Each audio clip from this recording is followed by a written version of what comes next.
जो world history है उसे 3 या 4 दिन में समाप्त कर दें, क्योंकि उससे जो प्रश्न आते हैं वो हम लिखा देंगे आप लोगों को। और बकाया जो है इंडियन हिस्ट्री से ज़्यादा उसका पोषण भी ज़्यादा। बकाया हमने बताया थ्योरिकल है, ठीक है बेटा, बात नहीं करना। तो देखो कल हमने बताया था आपको क्या, पुनर्जागरण। पुनर्जागरण हो गया तब फिर क्या होगा, इंग्लैंड में औद्योगिक क्रांति हुई। तो पुनर्जागरण किस देश से प्रारंभ हुआ था?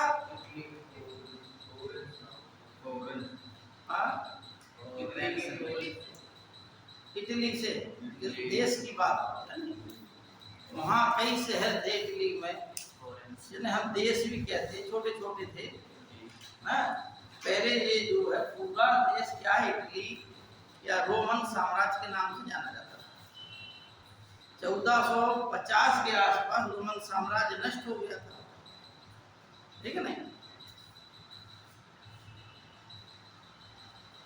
अब इसमें रोम यानी पुनर्जागरण कहाँ से प्रारंभ हुआ? इटली से। ये क्वेश्चन, ठीक है नहीं। जो तथ्यात्मक था वो हमने आप लोगों को दे दिया मटे। अब आइए औद्योगिक क्रांति। औद्योगिक क्रांति शब्द का प्रयोग सर्वप्रथम किसने किया? फ्रांस के एक राजनीतिज्ञ थे ब्लांस या ब्लांकी, उन्होंने किया। उसने किया था ब्लांक या ब्लांकी।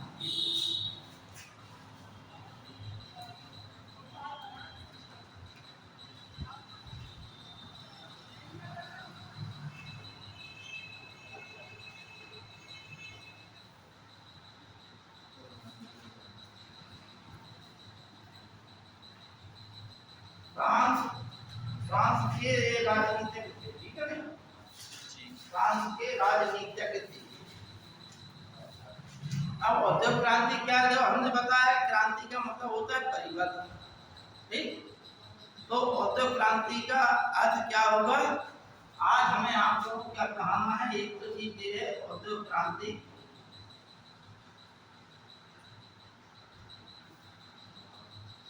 एक टॉपिक, दूसरा टॉपिक अमेरिका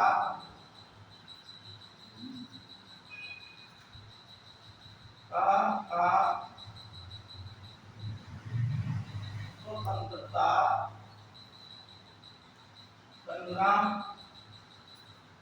तीसरा है फ्रांस की राज्य क्रांति। ठीक, 3 टॉपिक आप लोगों को आज पढ़ना है। इनमें जो ज्यादातर क्वेश्चन आते हैं वो आपको हम दिखाने का प्रयास करेंगे। औद्योगिक क्रांति का मतलब है, हमने पहले देखो 2 शब्द होगा, एक औद्योगिक दूसरा क्रांति। तो क्रांति का मतलब क्या बताया था आपको? परिवर्तन। औद्योगिक का मतलब उद्योग में परिवर्तन। तो इंग्लैंड में किन उद्योगों में परिवर्तन हुआ? लोहा, कपड़ा और टेक्नोलॉजी, ठीक है नहीं। टेक्नोलॉजी के माध्यम से उद्योगों में जो परिवर्तन हुआ, आमूल परिवर्तन हुआ, यानी पुरानी परंपरा के स्थान पर परिवर्तन हो गया। एक नई परंपरा, नई विधि के माध्यम से जो परिवर्तन होगा, और इसी कारण इसको हम क्या बोलते हैं? औद्योगिक क्रांति। एक चीज। दूसरी बात यह, औद्योगिक क्रांति इंग्लैंड में ही क्यों? यह औद्योगिक क्रांति इंग्लैंड में ही क्यों? क्योंकि अब इसके कारण, इंग्लैंड में औद्योगिक क्रांति के कारण क्या? इंग्लैंड की जलवायु, इंग्लैंड की परिस्थितियां, देखिए जिसे हम कहते हैं यूनाइटेड किंगडम, क्या बोलते हैं? यूके यानी यूनाइटेड किंगडम। समझना बच्चों बात। तो इंग्लैंड, आयरलैंड, स्कॉटलैंड, नीदरलैंड, ना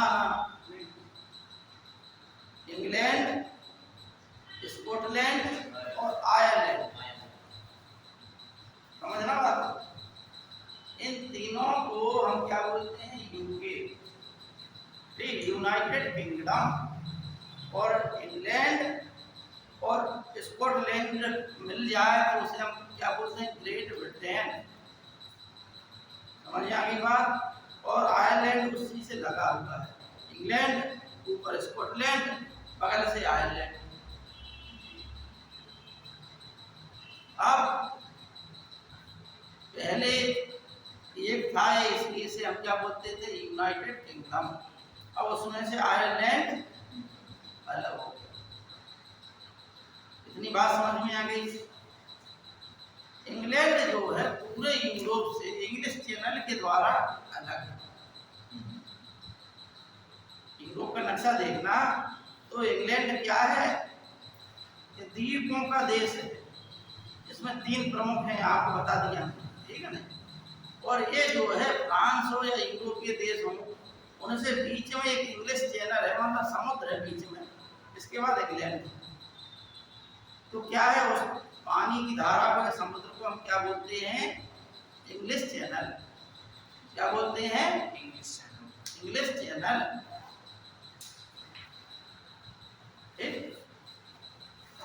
इंग्लैंड का जो तट है वो कटा फटा है,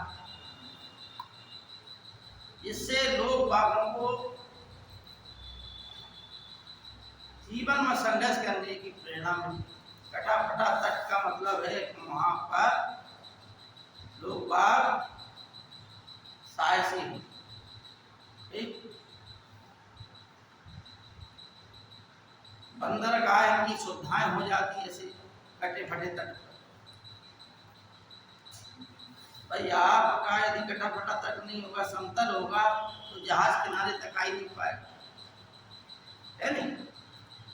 अच्छा, दूसरी बात, कल हमने जैसा बताया था कि इंग्लैंड में औद्योगिक क्रांति प्रारंभ होने के कारण है कि अन्य देशों की जनता जो है आपस में ही ग्रह कलह में उलझी हुई थी, राजा और जनता। फ्रांस में भी स्थिति यही थी, ऑस्ट्रिया, जर्मनी, इटली, ये सब देशों में आंतरिक स्थिति अच्छी नहीं थी, लेकिन इंग्लैंड में आंतरिक स्थिति अच्छी थी। हालांकि औद्योगिक क्रांति कहाँ से प्रारंभ हुई, इंग्लैंड से, लेकिन इसका सबसे ज्यादा लाभ या विकसित रूप में कहाँ लाभ हुआ, इसका सबसे ज्यादा जापान में।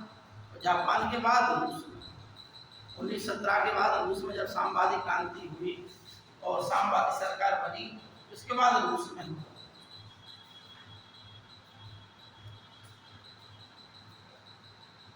जापान में मेइजी सरकार बनी थी।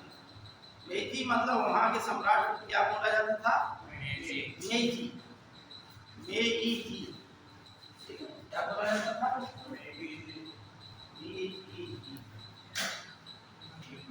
इसने क्या किया कि अपने लोगों को, जब हमने क्या बताया, इंग्लैंड से पुनर्जागरण हुआ, समझना बात। भारत में पुनर्जागरण का पिता किसे कहा जाता है, इंग्लैंड।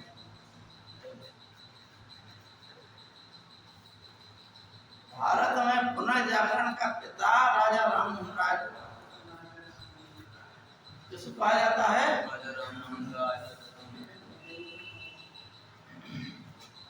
राजा राममोहन राय। अब जिस प्रकार से हमारे प्राचीन इतिहास में अनेक घटनाएं घटी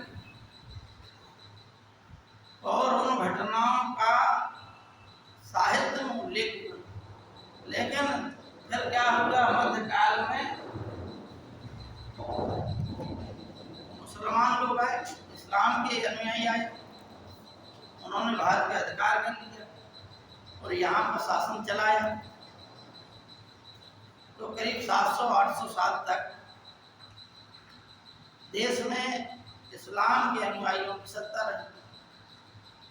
इसके पश्चात इंग्लैंड के लोग आए, यानी सबसे पहले भारत में व्यापारी के रूप में या यूरोपियों में सबसे पहले कौन आया, पुर्तगाल। कौन आया था, या जरा सी चीजें तो लोग मालूम नहीं, एनडीए सीडीएस की तैयारी कर रहे थे हम लोग, पढ़ा करें। जब हमने कल भी बताया था, पढ़ेंगे आप लोग तो बनेंगे आप। जरा जरा ही चीजें मालूम नहीं। भारत में पहला व्यापारिक यूरोपीय मिशन कौन आया था? Vasco da gamma. कब आया था भारत में? 1498। ठीक है नहीं, मई 1498 में वास्को डी गामा भारत, मई 1498। उस समय केरल का राजा कौन था? जमोरिन। Very good. कौन था? ठीक। अब धीमे धीमे करके जब जो है वास्को डी गामा आया, 3 जहाजों के साथ आया था वास्को डी गामा। जब वो है लौटा, ये सारा मसाला ले गया और वहां पे वो है मसाला 10 गुना अधिक बिका दामों में। लोगों ने हाथों हाथ खरीद लिया उस मसाले को। उससे वास्को डी गामा को 10 गुना लाभ मिला। दूसरा मिशन कैब्रल के नेतृत्व में आया और तीसरा मिशन जो है वास्को डी गामा के नेतृत्व में आया। फिर इसके पश्चात अल्मीड़ा आया, तो गवर्नर जनरल बन के आया भारत में। फिर अल्बुकर्क आया, उसने ये योजना चलाई कि भारतीय स्त्रियों से विवाह कर लो, यहीं बस जाओ। गोवा को अड्डा बना लिया, पूरे जनसंख्या बढ़ाओ।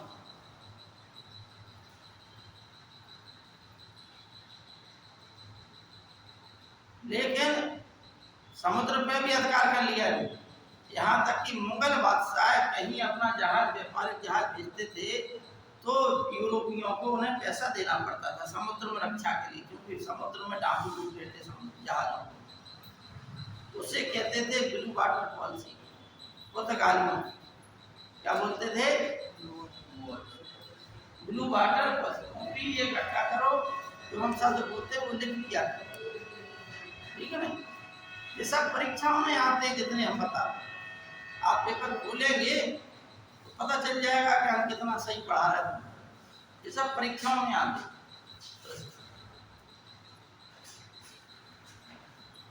धीमे धीमे करके इंग्लैंड के लोग प्रवेश कर गए भारत में। यानी पुर्तगालियों के पास डेन लोग आए, डच लोग, डच के बाद डेनिश आए, डेनिश के बाद फ्रांसीसी आए, इंग्लैंड के लोग आए, इंग्लैंड के बाद फ्रांसीसी लोग आए।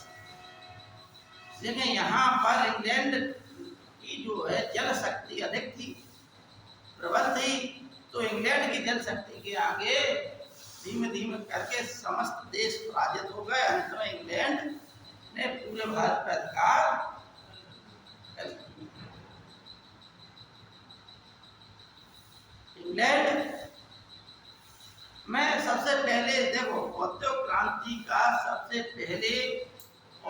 सबसे पहले कुछ उद्योग को लाभ मिला, तो सबसे ज्यादा लाभ मिला है सूती वस्त्र। इंग्लैंड में जो औद्योगिक क्रांति हुई, अभी हम आप लोगों को लिखा देंगे वो तथ्य जो है कि किन ने क्या बनाया, आर्कराइट ने क्या बनाया, हारग्रीव ने क्या बनाया, एक वो तथ्य जो हम लिखा देंगे आप लोग को। थ्योरी आप लोग समझ लीजिए।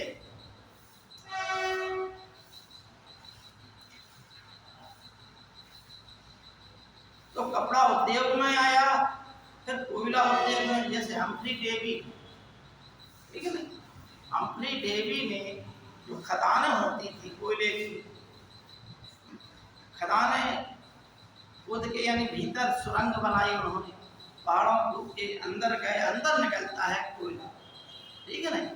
कोयला क्या है? पत्थर होता। ठीक, कोयला जानते हो कार्बन का सबसे शुद्ध रूप क्या है? कोयला। ठीक, आप दीपक जलाएंगे, दीपक में जो है कुछ रख दीजिए ऊपर, जो जमेगा वो क्या है? कार्बन। ठीक, रबड़ के टायर बनाए जाते हैं, बनते हैं रबड़ के कई आइटम। अब समझना बात को, आप रबड़ के कई आइटम बनते हैं, और टायर काले ही क्यों होते हैं बताइए आप?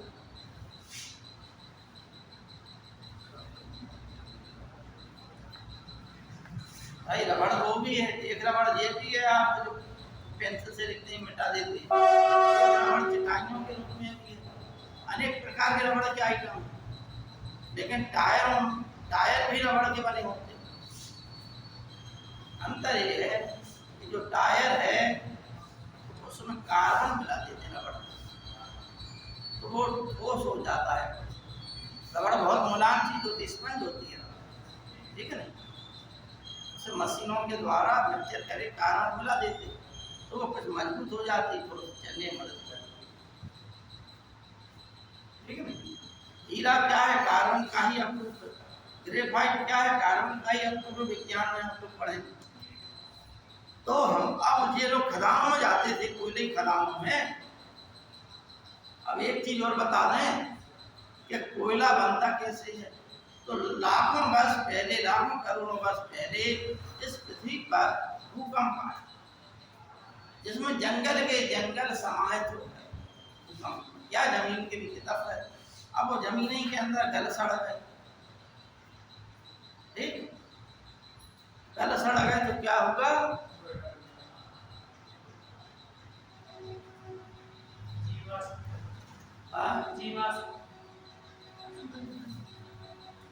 समझ नहीं आई बात। अब यही जो कोयला है, यही कोयला है जो और बरसों तक अगर दबा रहे, उसी कोयले से क्या बन जाता है? हीरा। हीरा बन जाता है। ग्रेफाइट अलग है, हीरा अलग, ठीक है ना। उसको तराश देते हैं, चमकने लगता है। कोयले खदानों में ही हीरा निकलता है कि नहीं। अब हम्फ्री डेवी ने उस सेफ्टी लैंप का आविष्कार किया, उसमें क्या किया उन्होंने? हम्फ्री डेवी ने सेफ्टी लैंप बनाई। सेफ्टी लैंप का मतलब है एक प्रकार की रोशनी थी, ठीक है ना, लालटेन टाइप की। क्यों? क्योंकि अगर कोयले में अगर आग लग गई तो विस्फोट हो जाएगा, सब मारे जाएंगे। दूसरी बात है, कोयला खोदते खोदते, क्योंकि कोयला बहुत नीचे होता है, कभी कभी क्या है, कोयला खोदते खोदते एकदम पानी निकल आता है। पानी निकल आया तो क्या है, मजदूर उसी में दबके मर जाते, भाग नहीं पाते, क्योंकि रोशनी का इंतजाम ज्यादा होता नहीं। रोशनी ले नहीं जाते थे मजदूर, अगर वो रोशनी ले गए तो आग लग जाएगी। और समय टेक्नोलॉजी तो थी नहीं, आज बल्ब में पड़ रहा है, टूटी के नीचे पड़ रहा है, आप लोग है नहीं, तो समय ये कुछ नहीं था। उन मजदूरों के लिए ही हम्फ्री डेवी ने क्या है, सेफ्टी लैंप का आविष्कार किया।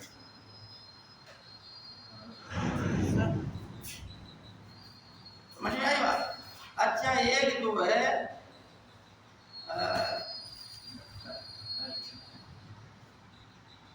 लोहे के क्षेत्र में बड़ा आविष्कार,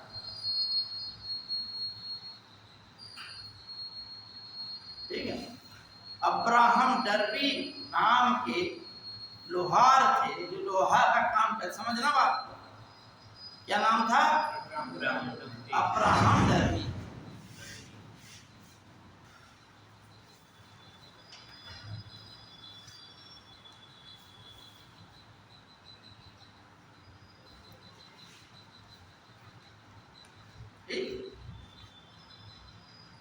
ये जो लोहे की चीजें तुम देखते हो नहीं, एक अब्राहम डर्बी, इससे क्या, एक थे विल्किंसन।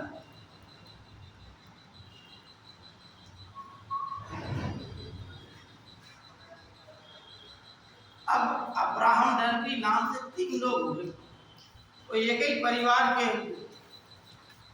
बात को गौर से सुनना तुम लोग। अब्राहम डर्बी 3 हुए। ये पहले क्या थे? लोहार। इन्होंने काम लोहे पे किया। और ये क्या थे? अब्राहम डर्बी लोहार थे। पहला जो था दादा था, दूसरा पिता था, तीसरा पुत्र था, ठीक।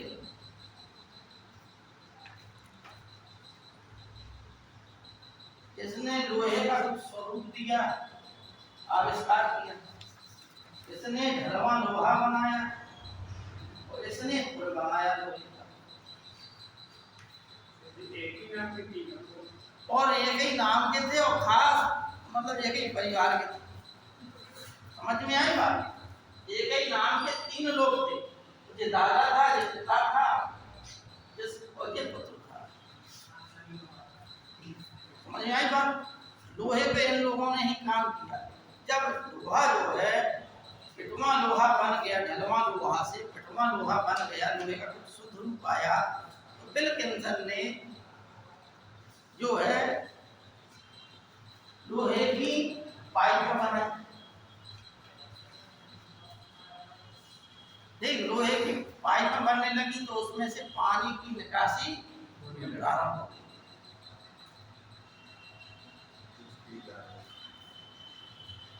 हम ये सब तथ्य आप लोगों को लिखा देंगे, उपलब्ध करा देंगे, ठीक है नहीं? कहाँ से कौन सा क्वेश्चन आता है। ये लोहे के क्षेत्र में क्रांति आई। अब क्या है, मशीनों में औजार बनने लगे। अच्छा, जेम्स वाट न्यूटन ने एक वाष्प इंजन बनाया था, उसमें कुछ परिवर्तन करके जेम्स वाट ने उसको और उपयोगी बना दिया। वो जो न्यूटन का वाष्प इंजन था, वो वाष्प इंजन, ध्यान से देना, सुनना आप लोग। देखो, लिखाने वाली चीजें हैं, हमारे पास मटेरियल रखा है, हम आपको दे देंगे, आप लोग लिख लीजिए, ठीक है भाई? मतलब हम बता रहे हैं आपको, समझ लें आप लोग। और जो लिखाने वाला मटेरियल है, जो लिखना है आपको, वो मोबाइल में फोटो खींच लेना आप, उसमें टाइम बच जाएगा, आपका हो जाएगा। इंडियन हिस्ट्री भी बहुत बड़ा चैप्टर है आपका, तो इतना समय नहीं दिया जाएगा आप लोगों के लिए कि मतलब जो है कि हर चीज डिटेल में पढ़ाई जाए। अगर डिटेल में पढ़ाई जाए तो एक टॉपिक दिन में समाप्त हो पाएगा, ज़्यादा ज़्यादा। समझ रहे बात? एक दिन में आपको जो क्रांति समाप्त हो पाए, बड़ी हिस्ट्री महीने भर चलती रहेगी। क्या बात है, फ्रांसी क्रांति और बड़ी है, बहुत बड़ी है फ्रांसी क्रांति। हमें आगे पढ़ाना, क्योंकि इंडियन हिस्ट्री से जहां से क्वेश्चन ज्यादा आता है वो क्वेश्चन आपको टेस्ट करता है। इंडियन हिस्ट्री से देखो, आप लोग ध्यान दें एक चीज, देखो भैया, पढ़ना है एक तो जिला, ठीक है ना? दूसरी बात, जम्हाई ना लिया करो, ठीक है ना? जम्हाई आने का मतलब है कि आपका मन नहीं, दिमाग कहीं और सरल चीजें हम बता रहे हैं, इतिहास बड़े सरल ढंग से समझा रहा है, ठीक है?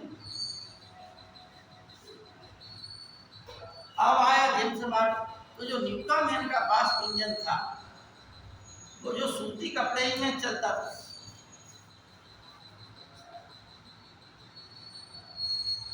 उस इंजन को उसने इस प्रकार से मॉडिफाई कर दिया कि वो हर चीज में उपयोग किया जा सकता था। अतः उसी इंजन में कुछ और परिवर्तन करके स्टीवेंसन ने 1814 रेलगाड़ी बनाई, रेल इंजन बनाया, और 1825 में पहली रेलगाड़ी चली। समझना बात? अब रेलगाड़ी का काय के लिए बनाई गई थी? रेलगाड़ी देखो, कोयला के क्षेत्र में, वस्त्र के क्षेत्र में, यातायात के क्षेत्र में ये क्या है, परिवर्तन, ठीक है ना? तो ये कौन से क्षेत्र में हो गया? यातायात के क्षेत्र में।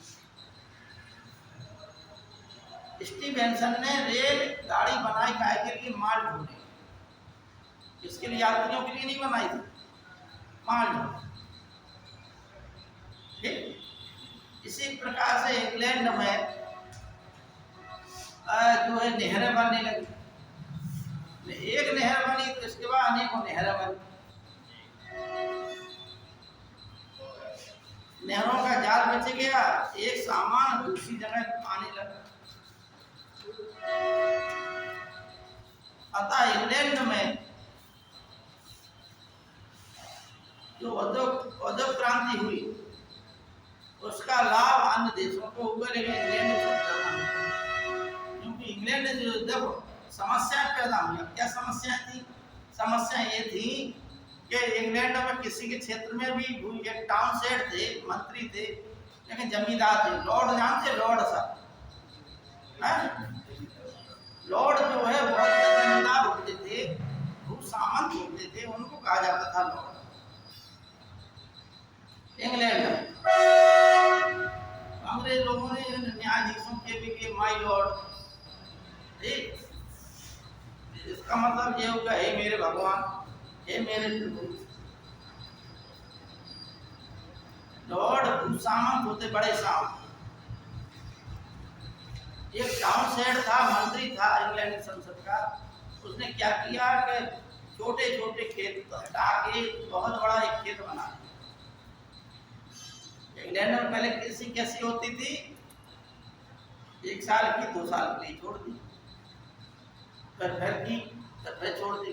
लेकिन टाउन सेट ने क्या किया कि छोटे छोटे खेतों सबको नष्ट कर दिया, चारों से बाउंड्री बनाई, घेरा बना दिया, और प्रत्येक साल खेत उसमें खादें डाली, गोबर की खादें, प्राकृतिक खादें डाली। उससे क्या है कि उसकी उत्पादकता बढ़ गई, और उसने लगातार 3-4 साल उसी खेत में 3-4 साल खेती करके दिखाई लोग बागों को। इसका परिणाम ये हुआ कि लोग बाग समझ गए कि यदि खेत की उर्वरक क्षमता बनी रहेगी तो उत्पादकता भी, पैदावार भी बढ़ेगी। 1 बीघा में जहाँ 1 कुंटल होता था, लोग बाग ना खाद डालते थे ना कुछ, आए अपना पैदा किया, 2 साल 3 साल के लिए छोड़ दिया। अब टाउन सेट ने क्या किया? उसने अपनी खेती में खादें डाली, और प्रत्येक साल की 1 बोरा की 1 कुंटल की जगह पर 10 कुंटल की मात्रा। लोग बाबा बड़ा आश्चर्य। इस प्रकार से खेती में भी परिवर्तन होगा। अच्छा, एक दूसरी बात जो आपको बताया, हमने कल बताया था क्रूसेड। क्रूसेड का मतलब क्या बताया था हमने? आपको क्या बताया कि कई चीजें हम बताते हैं वो ले लिया था।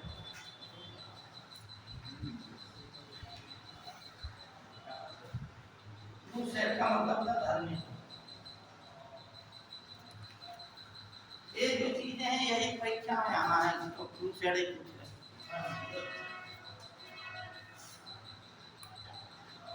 ठीक है नहीं?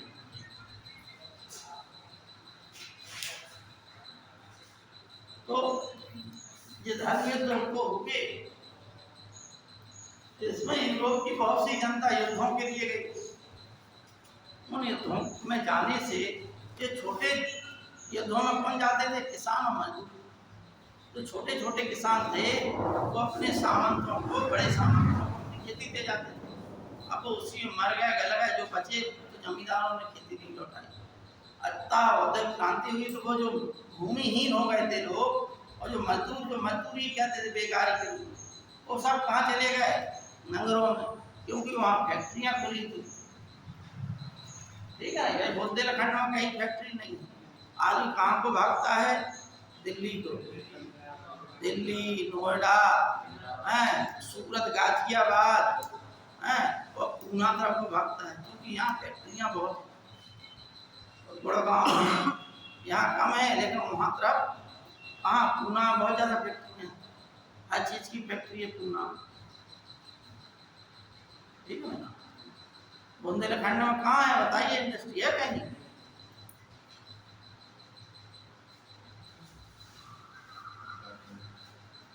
बुंदेलखंड में कहीं इंडस्ट्री नहीं। अगर आप बेरोजगार हैं तो 4 पैसा कमाना है तो कहाँ जाएंगे? जहाँ आपको रोजगार, आपके पास पूंजी नहीं है लेकिन शरीर में बल है, तो इस शरीर का उपयोग करेंगे आप। ठीक नहीं? अतः इन लोगों से खेती ले ली, जमींदार बड़े बड़े हो गए, मजदूर इकट्ठे हो गए। तो मजदूरों जब इकट्ठे हो जाए तो क्या झोपड़ी बनाएंगे, गंदगी फैलेगी, बीमारियां फैलेंगी। उससे होगा क्या उससे परिणाम ये निकलेगा कि ये लोग धीमे धीमे मजदूरी कम मिली, इन लोगों ने मांग की और फिर समाजवाद जैसी अवधारणा का, ठीक है नहीं, जो उपयोगितावाद समाजवाद है इनका। अब देखिए आपको अमेरिका का स्वतंत्रता संग्राम, अमेरिका की स्वतंत्रता संग्राम में हमने आपको क्या बताया, अमेरिका की स्वतंत्रता देखो, बोस्टन टी पार्टी याद रखनी है,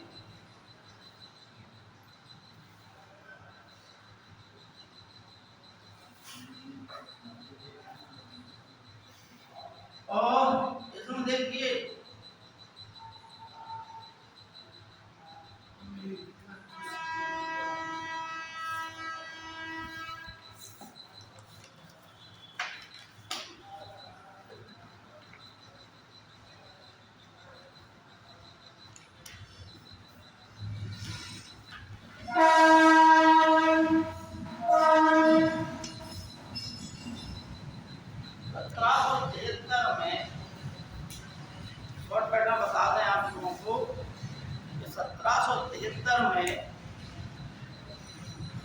बोस्टन नामक एक शहर है, बंदरगाह शहर, तो वहां पर सैमुअल एडम्स, जॉन एडम्स और सैमुअल एडम्स,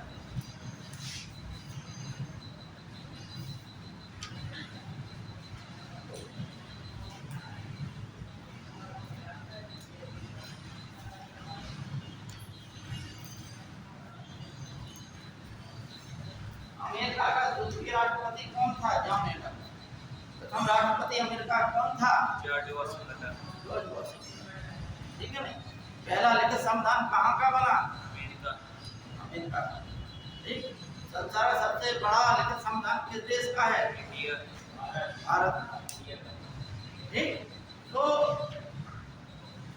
ये सैमुअल एडम्स, ये भाई थे दोनों, तो सैमुअल एडम्स के नेतृत्व में पुलिस का वेश बदल कर ये लोग कहाँ पहुंच गए, बंदरगाह, और वहां पर जहाजों में पेटियों में चाय भरी।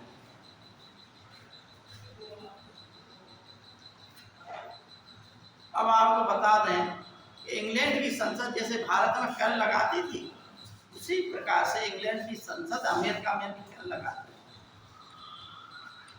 समझना बात। जब सीरा है, चीनी है, चाय है, इन आदि चीजों पर कर लगाया तो हमको स्टाम्प शुल्क,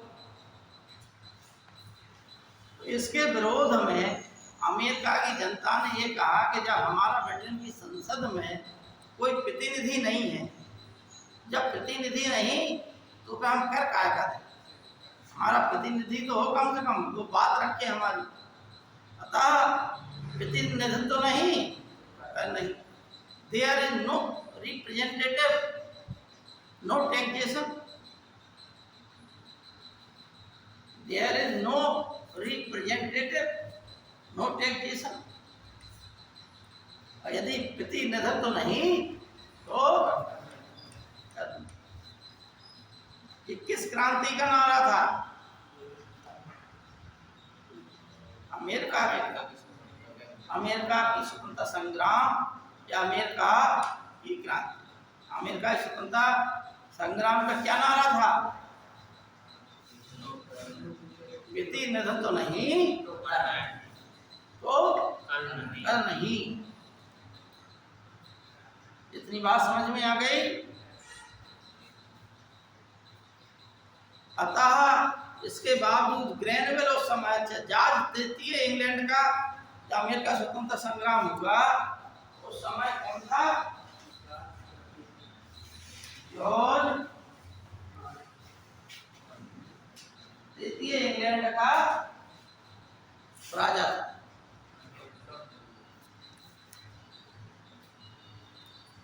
कौन था, जॉर्ज,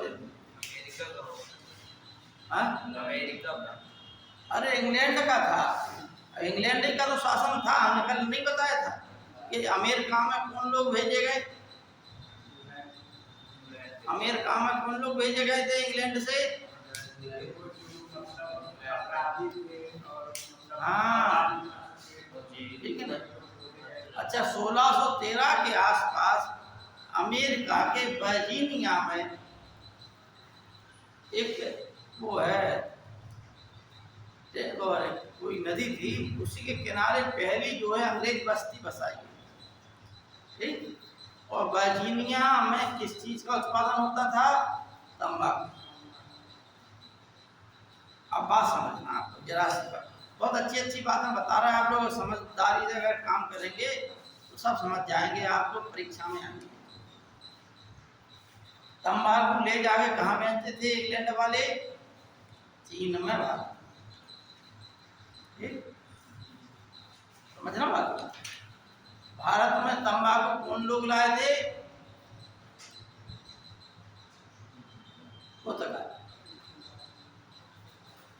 भारत में तंबाकू कौन लाए? अकबर के समय तंबाकू आ गई थी। और कहीं कहीं क्वेश्चन है कि जहांगीर किस में, ज्यादातर क्वेश्चन बनता है कि तंबाकू किसके शासनकाल में आई, तो पीसीएस आईएएस क्वेश्चन आ चुका है कि जहांगीर के समय सीधी सी। जो काजू तुम खाते हो, आलू जो तुम खाते हो, ये कौन लाया? पुर्तगाली, ठीक है ना। तो तंबाकू यहाँ से ले जाकर चीन में बेचते थे, भारत में बेचते थे इंग्लैंड में, और वहाँ की चीजों को यहाँ बेचते थे। भारत तो चीन से ले जाके चाय बेचते थे, कहाँ पर? अमेरिका में। और दोनों तरफ से, हर तरफ से, यहाँ से भी जहाज रख के जा रहा, वहाँ से भी जहाज रख के आ रहा, कालीन पर दूसरी चीज रख गई। और हर जगह टैक्स लेते थे और माल भी अपना खुद जलाते थे, ठीक। अच्छा चीनियों पर कब्जा करने के लिए इंग्लैंड ने क्या किया था? तंबाकू में अफीम मिला दिया। तो ये चीन के लोग तंबाकू के आदी हो गए, ठीक है नहीं। चीन के लोग तंबाकू के आदी हो गए। और बाद में जब चीन की सरकार ने समझा, राजा थे उस समय चीन में, तो चीन के मिंग राजा थे उस समय ना, तो जब चीन के राजा ने समझा कि इंग्लैंड के लोग ऐसा काम कर रहे हैं, तो उन्होंने इंग्लैंड के लोगों पर, इंग्लैंड की कंपनी पर प्रतिबंध लगाया। तो इंग्लैंड ने इसको विश्वासघात कहा और चीन के ऊपर आक्रमण कर दिया। अब चीन की जनता तो मांग ही नहीं थी तंबाकू, भाई नशे पहले नशेबाज बना दो, फिर अपने आप मांगेंगे, है नहीं। अब अमेरिका में क्या होगा? जो पेटियां थी चाय, पेटियों में बंद था, तो ये लोग गए सैमुअल एडम्स के नेतृत्व में, इन लोगों ने समुद्र में वो पेटियां उठा के फेंक दी। अब भैया एक चीज बताओ, आप लोग पानी में चाय की पत्ती फेंकोगे तो चाय की तो पानी का रंग कैसा हो जाएगा? लाल, काला नहीं होता है। पत्ती का रंग, पत्ती कैसा रंग छोड़ती है? लाल कत्थई सा छोड़ती है, ठीक। तो बंदरगाह का पूरे पानी का रंग कैसा हो गया? लाल सा, ठीक। जैसे चाय होती है नहीं, वैसा कलर दे दिए चाय की पत्ती में। इसी चीज को, इसी घटना को क्या बोलते हैं? Boston T party. समझ में आई बात? बोस्टन टी पार्टी का मतलब वहां चाय नहीं कब रही थी, बंदरगाह पर, बोस्टन बंदरगाह पर जो चाय की पेटियां थी, वो पेटियां फेंक दी गई, जिससे कलर आ गया। इस वजह से उस कलर के कारण ही कहा गया बोस्टन टी पार्टी। क्या कलर? पानी में डाल के देख लो चाय की पत्ती, क्या जा रहा था? घर पे जाओ, घर पे जाना आपने, हाँ?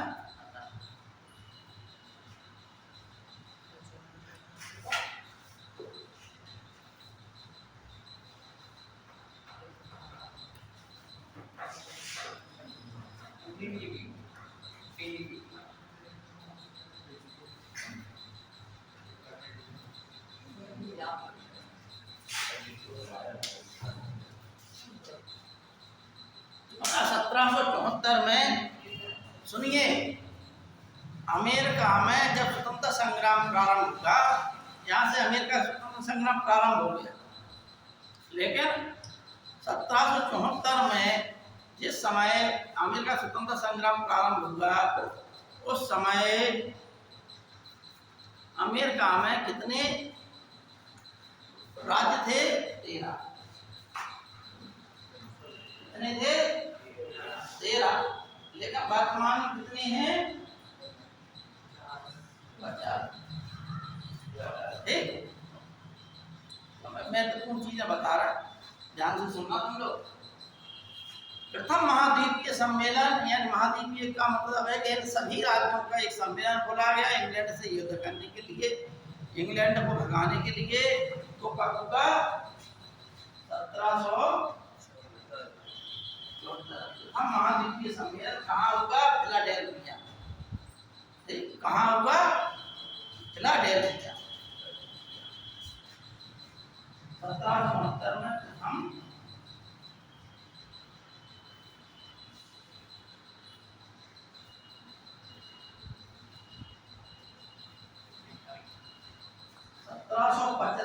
द्वितीय महाद्वीपीय सम्मेलन फिलाडेल्फिया में ही हुआ।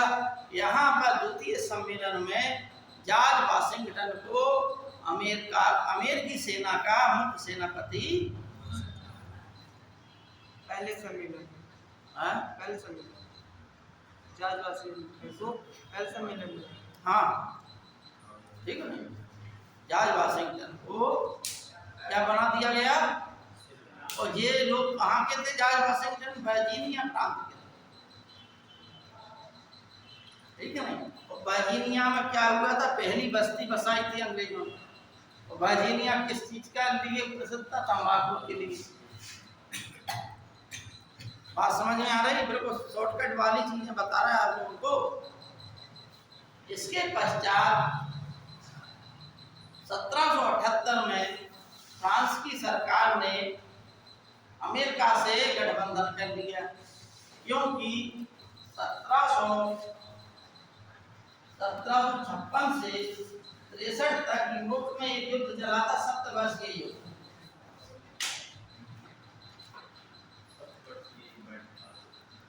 सप्तवर्ष के युद्ध है। सप्तवर्षीय युद्ध के कारण इंग्लैंड ने फ्रांस में की जो सरकार थी यहाँ भारत में, बांडियावास के युद्ध में समाप्त कर दिया। इंग्लैंड ने समाप्त कर दिया। बांडियावास 1761 में पांडिचेरी के पास बांडियावास। इसके पश्चात एक शर्त लाती कि अब जो है तुम भारत में अपनी सेना नहीं रखोगे, सिर्फ व्यापार करोगे। इसलिए फ्रांसीसियों ने पांडिचेरी को अपना अड्डा बना लिया। बात आ रही समझ में? दूसरी बात, इंग्लैंड ने पोलैंड पर अधिकार कर लिया। किस युद्ध के कारण?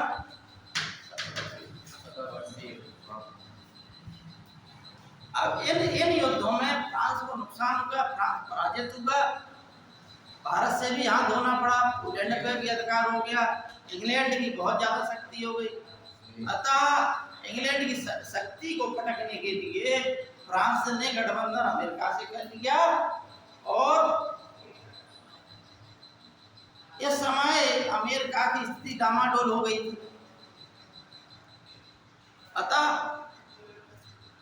अमेरिका को पुनः मजबूत करने के लिए फ्रांस ने अपनी सैन्य सहायता दी और अमेरिका के लोगों ने छद्म युद्ध के द्वारा इंग्लैंड को हरा।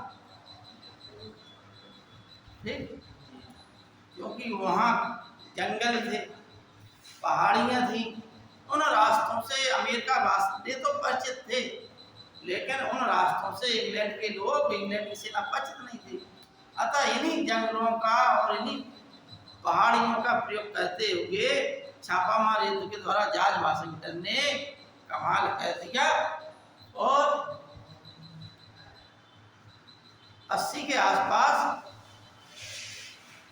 इसको हरा दिया। पेरिस की शांति सम्मेलन द्वारा 1783 में अमेरिका की स्वतंत्रता की घोषणा कर दी। ठीक है नहीं? पेरिस शांति सम्मेलन। ये अमेरिका का स्वतंत्र संग्राम हो गया। अब अमेरिका में क्या है, एक संविधान।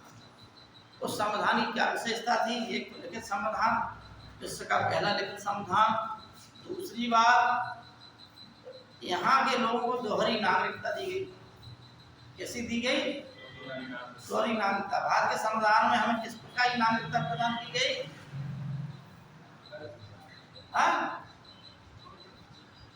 भारत के संविधान ने हम भारतीयों को किस प्रकार की नागरिकता दी है। अरे भैया, हम अगर मान लो बांदा के निवासी हैं तो बांदा के निवासी हैं, बांदा उत्तर प्रदेश भारत, बस। दूसरा नागरिकता बनता है क्या, एक ही बनता है। अमेरिका में दो बनते हैं, एक इस राज्य के और वहाँ का मूल निवास और देश का मूल निवास। हाँ, ये हमारे देश का मूल निवासी, ठीक। अच्छा, लोकतंत्र में अध्यक्षात्मक शासन प्रणाली अपनाई गई। अध्यक्षात्मक शासन प्रणाली का मतलब है कि वहाँ पर शासन का जो सुप्रीमो है तो कौन होगा, राष्ट्रपति।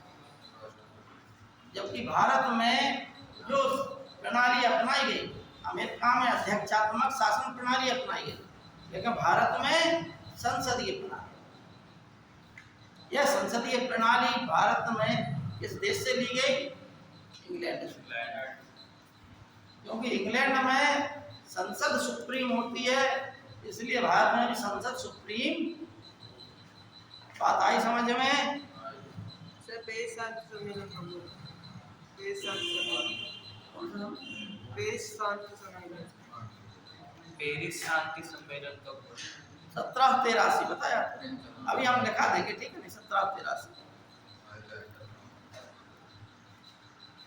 तो अब पेरिस पे बोल रहे थे हम, काय पे बोल रहे थे अभी, अच्छा संविधान की बात कर रहे हैं। और तीसरी विशेषता है सुप्रीम कोर्ट, यानी न्यायपालिका की सर्वोच्चता। भारत में भी न्यायपालिका की सर्वोच्चता है। न्यायपालिका कार्यपालिका व्यवस्थापक पालिका से अलग है कि नहीं है, ठीक। अब जो संविधान पढ़ाएगा उसके अंतर्गत आप लोग समझ लीजिएगा, ठीक। लेकिन सुप्रीम कोर्ट और हाई कोर्ट भारत में अभिलेखीय न्यायालय है। अभिलेखीय न्यायालय का मतलब होता है कि इनमें जो आदेश होता है, जो जज आदेश जजमेंट देता है, उन जजमेंटों को लिख लिया जाता है। अगर किसी प्रकार का अलग प्रकार का केस, नया केस है, और उसी को आधार बना के छोटे न्यायालय अपना निर्णय देते। बात समझ में आई। ये चीजें अमेरिका स्वतंत्रता संग्राम से। अब आइए फ्रांसीसी क्रांति। फ्रांस की क्रांति 1789 में हुई, क्योंकि अमेरिका क्रांति में जो फ्रांसीसी सैनिक गए थे, उन्होंने ही फ्रांस में जाके काम किया, लोगों को भड़काया और फ्रांस में क्रांति हो गई। लेकिन फ्रांस में कौन थे,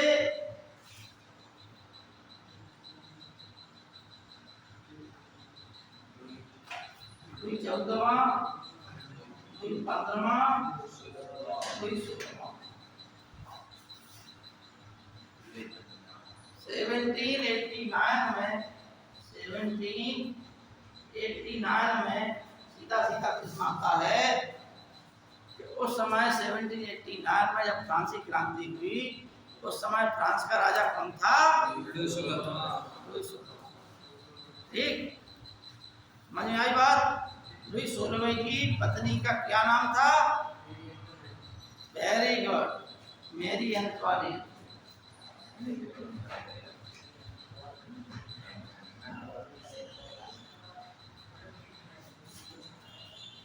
मैरी एंटोइनेट ये कहाँ की राजकुमारी थी, ऑस्ट्रिया की, ठीक। लेकिन विवाह किससे हुआ, लुई 16वें से। लुई 16वां जब राजा बना तब उसकी उम्र कितनी थी, 20 वर्ष, ठीक है नहीं, 20 वर्ष। अब लेकिन यदि फ्रांसीसी क्रांति समझना है तो फ्रांस की समाज को पढ़ना पड़ेगा, फ्रांस की क्रांति का, तब तुम्हें समझ में आएगा। ठीक है नहीं? टॉपिक बहुत बड़ा है, हम प्रयास करेंगे शॉर्टकट में आप लोग समझ लें। तो इनका जो है उस समय के समकालीन लेखकों ने महिमा मंडन ज्यादा किया। यानी ये एक चीज और है, याद रखना, ये जो पराजित होता है उसकी अनेकों बुराइयां खोज ली जाती। ठीक है? जैसे फ्रांसीसी क्रांति हुई तो राजा के प्रति इतनी अफवाहें उड़ाई, इतनी अफवाहें उड़ाई गई कि जनता राजा के खिलाफ आ गई, क्योंकि कुछ लोग काम कर रहे थे राजा के खिलाफ अफवाहें उड़ाने के लिए। जैसे वर्तमान में अब मोदी जी ने जो योजना निकाली है, कौन सी योजना? अग्निपथ। भैया इस अग्निपथ में कौन सी बुराई है?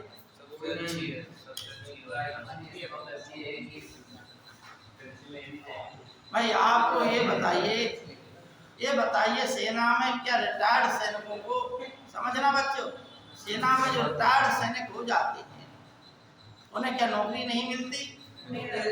हर जगह आरक्षण हो, हर विभाग में आरक्षण है। अब है क्या, आदमी हरामखोरी दिखाने लगा। एक बार नौकरी मिल जाए तो हम जिंदगी भर उसी नौकरी में काटना।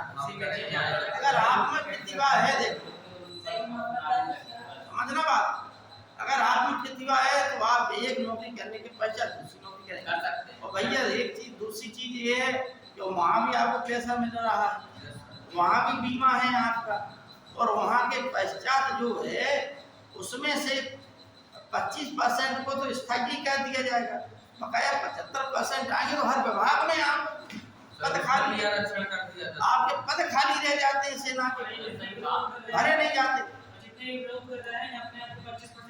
हमारे गांव का एक व्यक्ति था सेना फौज में, ठीक है नहीं, हमारे 2 गांव है, एक जगह हमारे पिताजी को मतलब जमीन मिली है जहाँ बेतवा दसान का संगम होता है, मतलब वो झांसी जिले में पड़ता है, देवी गाँव, एक हम जालौन जिले की। एक ये हमारे पुरखों का गाँव, ठीक। अब समझना, ये जो हमारे पुरखों का गाँव है सोनी है, फौज में थे, ठीक। अग्निपथ योजना समझ में आ जाएगी आपको। वो व्यक्ति ने फौज की सेना के पश्चात मन हुआ कि आप छोड़ दें। 10-12 साल बाद उसने नौकरी छोड़ी, स्वेच्छा से छोड़ी, लेकिन नौकरी की थी उसने, घर पे आ गया तो रोडवेज में ड्राइवर बन गया, वहां आवेदन किया, सेना की भी उसने लाभ लिया, समझना बात को पूरी अच्छी तरीका से, और उसका भी लाभ लिया, इसका रोडवेज का। अब रोडवेज में हुआ क्या, कई साल ड्राइवर के रूप में काम किया, तो अपने 1-2 बच्चों को उसने रोडवेज में लगवा दिया। भाई बाप से प्रेरणा बच्चे लेते हैं, तो बच्चों ने भी प्रेरणा ले ली, वो भी रोडवेज में, एक बड़ा लड़का रोडवेज में बन गया। एकाएक क्या हुआ, एक दिन एक्सीडेंट, कई सालों के पश्चात, तो उसी एक्सीडेंट में ठीक, पत्नी को पेंशन मिल गई, एक लड़के को नौकरी मिल गई, समझना बात। अब आया रोल फौज का, तो फौजियों के बच्चों के लिए सरकार आरक्षण देती है, अलग से भर्ती करती है। तो एक लड़का जो 8वीं पास था खाली हम लोगों के साथ का, उसमें पढ़ाई लिखाई ज्यादा की नहीं, 8वीं पास था, उसने सेना में चला गया, भाग दौड़ की, अब ना कोई लिखित परीक्षा नहीं होगी, जो सेना में होगी, रसोई के रूप में प्रवेश किया, धीमे धीमे प्रमोशन हो गया, आज भी सेना में फौज में। सेना का लाभ मिला कि नहीं मिला जी बताइए, रोडवेज की नौकरी की क्या नहीं की? तो वही तो योजना है भैया, हमने देश ही में थोड़ा के अन्य देशों में भी है। अब ये जो तुम एक चीज बता दो, ट्रेन जलाते फिर रहे, ये कर रहे थे, एक देश की संपत्ति नष्ट कर रहे, और पकड़ में आ गए तो मतलब 7 पुश्तें तक बर्बाद हो जाए। सेना प्रमुख में आदेश दे दिया कि भी नौकरी में ये तो भर्ती नहीं होंगे, लेकिन पकड़ में आ गया तो एक तो ये बात है कि तुम तो जिंदगी भर कोई सरकारी नौकरी प्राप्त नहीं करोगे। हाँ हाँ हाँ, वही हम कह रहे हैं। देश की आंतरिक स्थिति को सच्ची आरक्षण दे दिया 10%। अरे भैया, प्राइवेट कंपनियों में अलग आरक्षण है, तीनों सेनाओं में आप पुनः फिर से जा सकते हो। Yes sir. ऐसा थोड़ा है थल सेना में आप हो, देखिए जो थल सेना की है हमारे ख्याल से, इसके बाद आप नेवी में भी जा सकते हो। नेवी वालों ने भी घोषणा की है, नेवी वालों ने भी घोषणा की है कि आप इसमें भी आ जाइए, हैं आप प्राइवेट सेक्टर में भी। आप टीचर बनना चाहें तो अपने आसपास मतलब पढ़ाई करके टीचर बन सकते हो। भैया योग्यता है तो आप सब कुछ बन सकते हो। और जो कर रहे हैं जो अयोग्य लोग कर रहे हैं, जिनके पास कुछ योग्यता नहीं है, खाली का दौड़ भाग दौड़ है। अग्निवीरों के लिए सर वो कर दिया, बिजनेस लोन में सर वो भी खत्म कर दिया इंट्रेंस। बताइए, मेरा सरकार की योजना अच्छी है, परिवार के लिए भी अच्छी है, उसके साथ कोई घटना घट जाए तो भी उसके परिवार को हानि नहीं होगी, और 4 साल की नौकरी के पश्चात पुनः दूसरी नौकरी। तो कहने का मतलब है, आप बात समझिए। आप आइए फ्रांसी क्रांति पे, तो ये जो देश का माहौल है, काय का माहौल है, अखबार समझना बात को। ऐसे ही राजा के खिलाफ माहौल फ्रांस में तैयार। मेरी एंटोनेट के बारे में कहा गया कि एक बार जनता सड़क पे आ गई, रोटी रोटी मांगने लगी, तो मेरी एंटोनेट ने कहा कि इन्हें यदि रोटी नहीं मिलती है, ये बच्चे बात ना करो, बात यदि इन्हें रोटी नहीं मिलती है तो एक केक क्यों नहीं खाते। अब परीक्षा उपयोगी तत्व समझ रहे क्या है। लुई सोलवे का कथन था कि मैं ही राज, आई एम द स्टेट। परीक्षा में लुई सोलवे का क्या था, मैं ही राज हूँ। देख लो जी,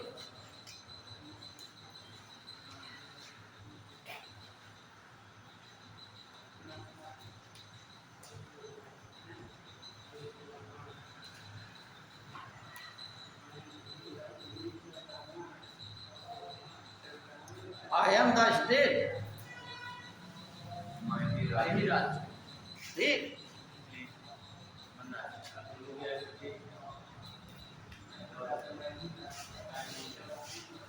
लुई 15वां, क्योंकि लुई 14वें ने बहुत से युद्ध लड़े, तो यह अपने पुत्र को आदेश दे गया था कि बेटा तुम जो है युद्ध नहीं करना, नहीं बर्बाद हो जाओ, क्योंकि इसने इतने युद्ध लड़े कि राज को सही खाली कर दिया। इसने लुई 14वां 15वां 16वां क्यों रखा है?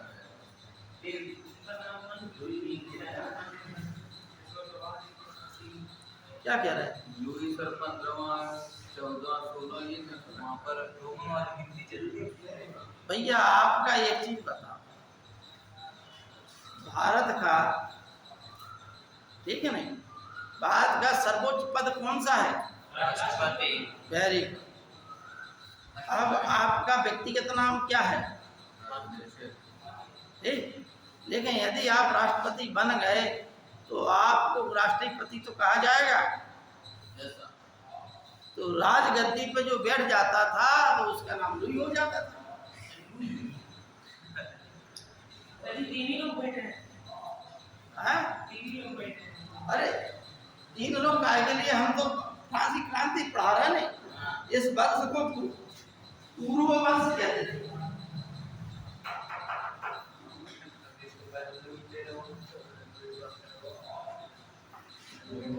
हेनरी चतुर्थ नाम था जिसने इस वंश की स्थापना की, ठीक है नहीं। अब जैसे वहां पर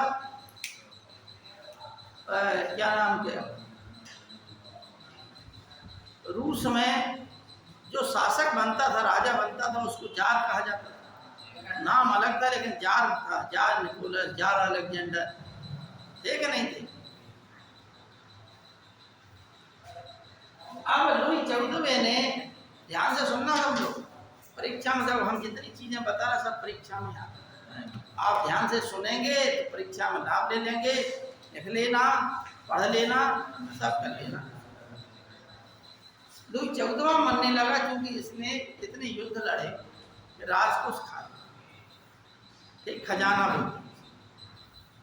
इसने अपने पुत्र को मानने लगा तो अपने पुत्र को कहा कि बेटा युद्ध नहीं मत करना, क्योंकि युद्ध में तुम्हारी शक्ति खराब होगी, तुम्हारा धन संपत्ति खराब होगी, जनता के कल्याण के लिए कार्य। लुई 15वां मरा। लुई 15वें को क्योंकि तुम विरासत में जो छोड़ गए उसे तुम्हारी संततियां भोगेंगी, तुम युद्ध की सलाह देगा कि युद्ध ना करना, लेकिन युद्ध करना तुम्हारी मजबूरी हो गई। तुम युद्ध नहीं करोगे तो तुम्हारे ऊपर अटैक हो जाएगा। तुम अपनी शक्ति प्रदर्शन के लिए युद्ध करना जरूरी था राजा का। तो लुई 15वां इन्हीं चीजों में जब इसने ये चीज समझ ली लुई 15वें ने कि जो स्थिति देश की बड़ी खराब, राजकोष खाली है, फ्रांस में गड़बड़ी की संभावना ज्यादा लग रही। जैसे आपको ऊपर का आसमान देखेंगे तो समझ में आए कि आज भैया कुछ अनहोनी होने वाली है, तूफान आने वाला, तूफान पहले एकदम हवा शांत रहे, जब आते है भयंकर बवंडर तो पहले हवा एकदम शांत होती है और एकदम झंझावात आएगा, आंधी आई है। तो इसने कहा कि मेरे मरने के बाद फिर लाया, इसने कहा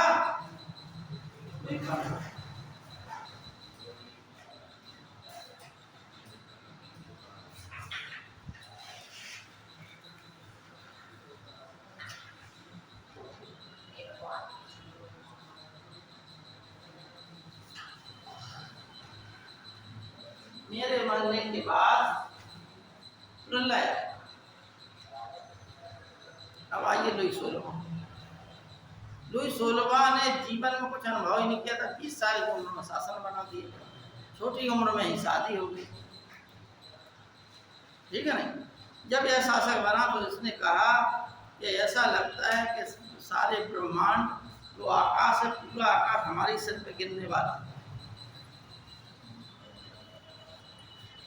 भाई आप ये बताओ, अगर आपको जिम्मेदारी नहीं सौंपी गई और एकाएक जिम्मेदारी सौंप दी जाए तो क्या होगा? आप बड़बड़ा जाएंगे, अनुभव है ही नहीं आप, ठीक।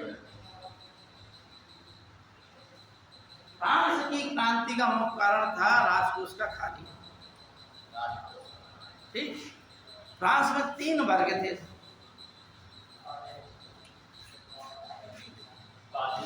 प्रथम वर्ग, दूसरी वर्ग, जैसे कहते प्रथम स्टेट, द्वितीय स्टेट और तृतीय स्टेट। प्रथम में पादरी या प्रथम में सामंत, दूसरे में पादरी और तीसरे में सामान्य जनता। सामान्य जनता में कौन थे? सामान्य जनता में किसान, मजदूर, दार्शनिक, लेखक, चिकित्सक, व्यापारी, ये सब इसमें थे सामान्य जनता। अच्छा, जो टैक्स लगता था उसका 90% भाग ये लोग, और ये दोनों टैक्स से का कोई टैक्स नहीं लगता था। और कुल संपत्ति का 60% इनके पास था। संपत्ति जो भूमि है, जो धन संपत्ति है, उसका 60% इनके पास था और 40% इनके पास था।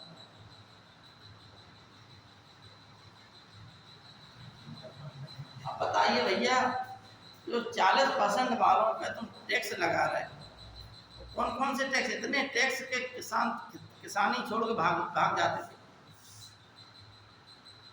धार्मिक कर अलग था, चर्च के कर अलग थे।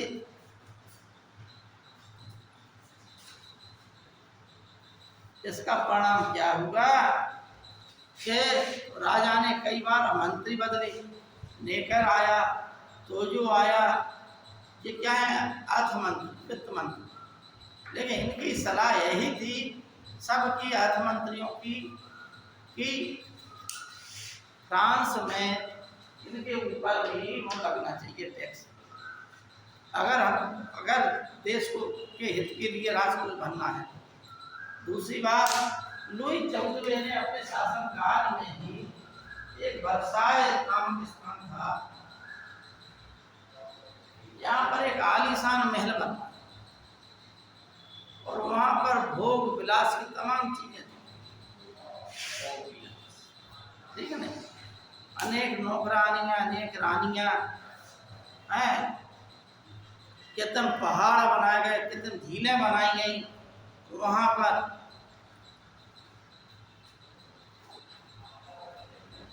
लुई 15वें की भी अनेकों रखेले थी, जिनमें ऐसे 8 प्रमुख थी।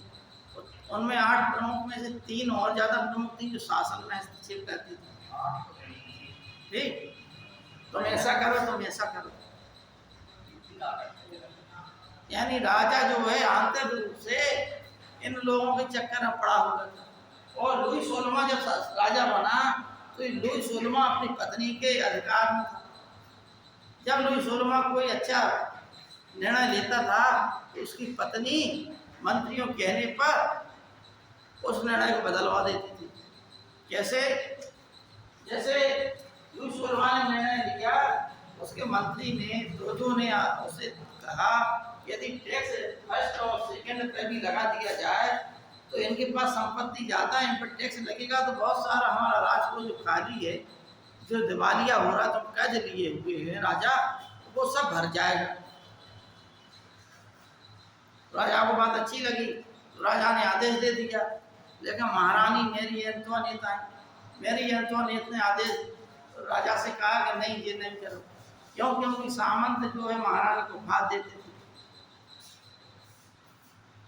भाई आपको ये बताइए 10 लाख का टैक्स देना है, आप अधिकारी को 1 लाख का गिफ्ट दे दें, अधिकारी 1 लाख में संतुष्ट हो जाएगा, काहे के लिए वो पेड़ करेगा।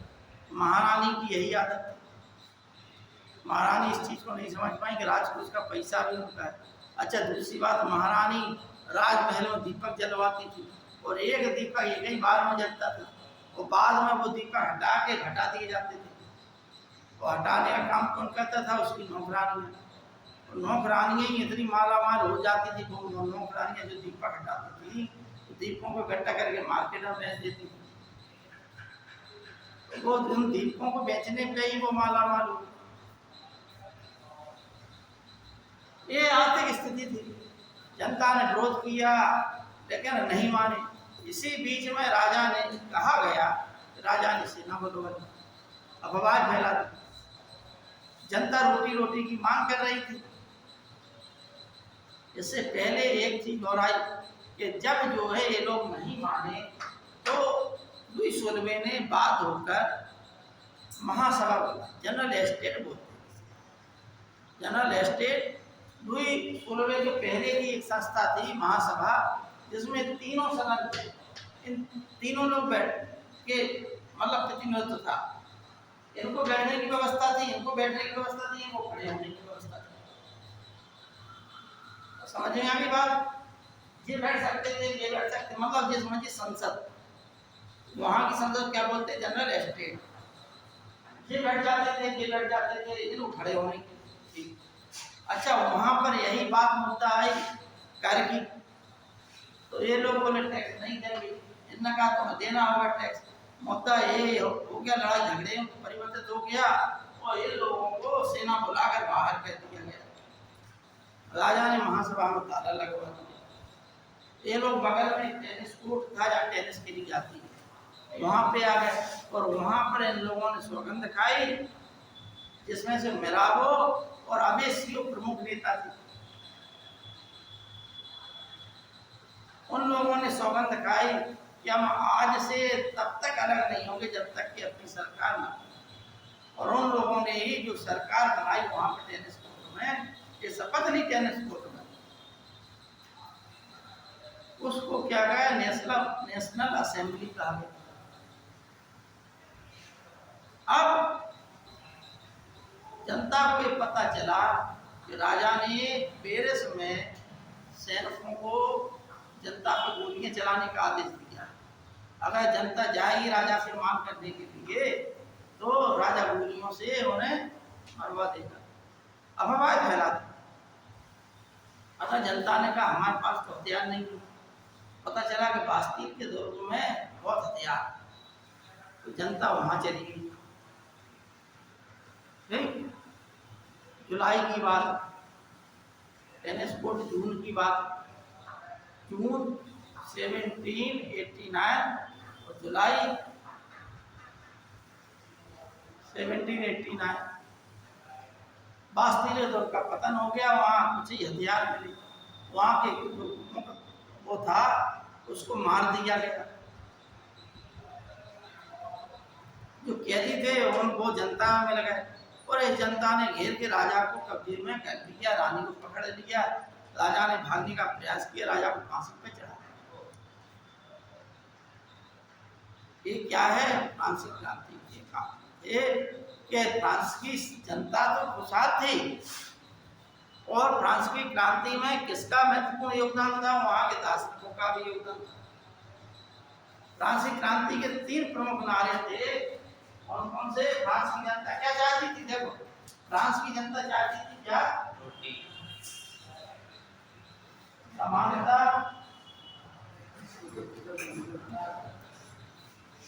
और स्वतंत्रता और बल। अब समानता किससे? इन दोनों। इन्हें जो विशेषाधिकार मिले हैं वो विशेषाधिकार समाप्त कर दिए। इनको भी समान लाया जाए, सब टैक्स सब पे लगे। ठीक, स्वतंत्रता का मतलब है कि कोई भी व्यक्ति किसी को गुलाम ना बनाए, सभी स्वतंत्र रहें, किसी को गुलाम बनाने का प्रयास ना किया जाए। चाहे चाचे हो या सामंत हो, ये लोग शोषण करते थे, इनके शोषण के खिलाफ स्वतंत्रता जरूरी है।